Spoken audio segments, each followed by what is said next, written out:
خدا باپ کے زندہ و جلال کلام میں سے زندگی برا کلام، یوحنا کی انجیل اس کا 5واں باب۔ ان باتوں کے بعد یہودیوں کی ایک عید ہوئی اور یسوع یروشلم کو گیا۔ یروشلم میں بھیڑ دروازے کے پاس ایک حوض ہے جو عبرانی میں بیت ہستا کہلاتا ہے، اور اس کے 5 برآمدے ہیں۔ ان میں بہت سے بیمار اور اندھے اور لنگڑے اور پسماندہ لوگ جو پانی کے ہلنے کے منتظر ہو کر پڑے تھے، کیونکہ وقت پر خداوند کا فرشتہ حوض پر اتر کر پانی ہلایا کرتا تھا۔ پانی ہلتے ہی جو کوئی پہلے اترتا سو شفا پاتا، اس کی جو کچھ بیماری کیوں نہ ہو۔ وہاں ایک شخص تھا جو 38 برس سے بیماری میں مبتلا تھا۔ اس کو یسوع نے پڑا دیکھا اور یہ جان کر کہ وہ بڑی مدت سے اس حالت میں ہے، اس سے کہا، کیا تو تندرست ہونا چاہتا ہے؟ اس بیمار نے اسے جواب دیا، اے خداوند، میرے پاس کوئی آدمی نہیں کہ جب پانی ہلایا جائے تو مجھے حوض میں اتار دے، بلکہ میرے پہنچتے پہنچتے دوسرا مجھ سے پہلے اتر پڑتا ہے۔ یسوع نے اس سے کہا، اٹھ اور اپنی چارپائی اٹھا کر چل پھر۔ وہ شخص فوراً تندرست ہو گیا اور اپنی چارپائی اٹھا کر چلنے پھرنے لگا۔ وہ دن سبت کا تھا، پس یہودی اس سے جس نے شفا پائی تھی کہنے لگے کہ آج سبت کا دن ہے، تجھے چارپائی اٹھانا روا نہیں۔ اس نے انہیں جواب دیا، جس نے مجھے تندرست کیا اسی نے مجھے فرمایا کہ اپنی چارپائی اٹھا کر چل پھر۔ انہوں نے اس سے پوچھا، وہ کون شخص ہے جس نے تجھ سے کہا چارپائی اٹھا کر چل پھر؟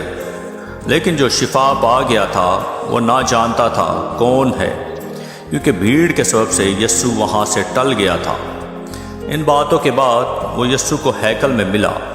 اس نے اس سے کہا، دیکھ، تو تندرست ہو گیا ہے، پھر گناہ نہ کرنا، ایسا نہ ہو کہ تجھ پر اس سے بھی زیادہ آفت آئے۔ اس آدمی نے جا کر یہودیوں کو خبر دی کہ جس نے مجھے تندرست کیا وہ یسوع ہے۔ اس لیے یہودی یسوع کو ستانے لگے، کیونکہ وہ ایسے کام سبت کے دن کرتا تھا۔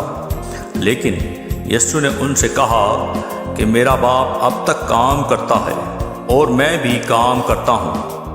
اس سبب سے یہودی اور بھی زیادہ اسے قتل کرنے کی کوشش کرنے لگے کہ وہ نہ فقط سبت کا حکم توڑتا بلکہ خدا کو خاص اپنا باپ کہہ کر اپنے آپ کو خدا کے برابر بناتا تھا۔ بس یسوع نے ان سے کہا، میں تم سے سچ کہتا ہوں کہ بیٹا آپ سے کچھ نہیں کر سکتا سوائے اس کے جو باپ کو کرتے دیکھتا ہے، کیونکہ جن کاموں کو وہ کرتا ہے انہیں بیٹا بھی اسی طرح کرتا ہے، اس لیے کہ باپ بیٹے کو عزیز رکھتا ہے اور جتنے کام خود کرتا ہے اسے دکھاتا ہے، بلکہ ان سے بھی بڑے کام اسے دکھائے گا، تاکہ تم تعجب کرو، کیونکہ جس طرح باپ مردوں کو اٹھاتا اور زندہ کرتا ہے، اسی طرح بیٹا بھی جنہیں چاہتا ہے زندہ کرتا ہے۔ کیونکہ باپ کسی کی عدالت بھی نہیں کرتا، بلکہ اس نے عدالت کا سارا کام بیٹے کے سپرد کیا ہے، تاکہ سب لوگ بیٹے کی عزت کریں جس طرح باپ کی عزت کرتے ہیں۔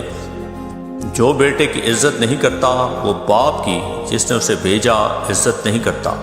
میں تم سے سچ کہتا ہوں کہ جو میرا کلام سنتا اور میرے بھیجنے والے کا یقین کرتا ہے، ہمیشہ کی زندگی اس کی ہے اور اس پر سزا کا حکم نہیں ہوتا، بلکہ وہ موت سے نکل کر زندگی میں داخل ہو گیا ہے۔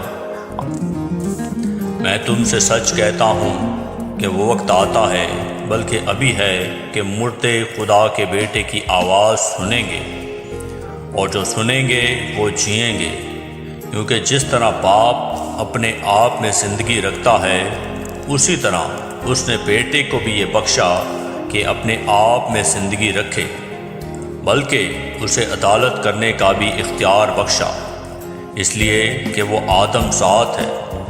اس سے تعجب نہ کرو، کیونکہ وہ وقت آتا ہے کہ جتنے قبروں میں ہیں اس کی آواز سن کر نکلیں گے، جنہوں نے نیکی کی ہے زندگی کی قیامت کے واسطے، اور جنہوں نے بدی کی ہے سزا کی قیامت کے واسطے۔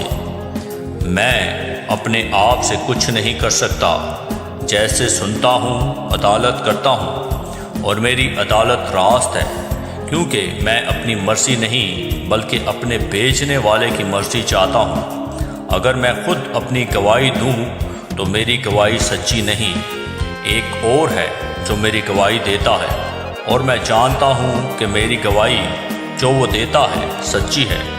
تم نے یوحنا کے پاس پیام بھیجا اور اس نے سچائی کی گواہی دی ہے، لیکن میں اپنی نسبت انسان کی گواہی منظور نہیں کرتا، تو بھی میں یہ باتیں اس لیے کہتا ہوں کہ تم نجات پاؤ۔ وہ جلتا اور چمکتا ہوا چراغ تھا، اور تم کو کچھ عرصہ تک اس کی روشنی میں خوش رہنا منظور ہوا، لیکن میرے پاس جو گواہی ہے وہ یوحنا کی گواہی سے بڑی ہے، کیونکہ جو کام باپ نے مجھے پورا کرنے کو دیے، یعنی یہی کام جو میں کرتا ہوں، وہ میرے گواہ ہے کہ باپ نے مجھے بھیجا ہے، اور باپ جس نے مجھے بھیجا ہے اسی نے میری گواہی دی ہے۔ تم نے نہ کبھی اس کی آواز سنی ہے اور نہ اس کی صورت دیکھی، اور اس کے کلام کو اپنے دلوں میں قائم نہیں رکھتے، کیونکہ جسے اس نے بھیجا ہے اس کا یقین نہیں کرتے۔ تم کتاب مقدس میں ڈھونڈتے ہو کیونکہ سمجھتے ہو کہ اس میں ہمیشہ کی زندگی تمہیں ملتی ہے، اور یہ وہ ہے جو میری گواہی دیتی ہے۔ پھر بھی تم زندگی پانے کے لیے میرے پاس آنا نہیں چاہتے۔ میں آدمیوں سے عزت نہیں چاہتا، لیکن میں تم کو جانتا ہوں کہ تم میں خدا کی محبت نہیں۔ میں اپنے باپ کے نام سے آیا ہوں اور تم مجھے قبول نہیں کرتے۔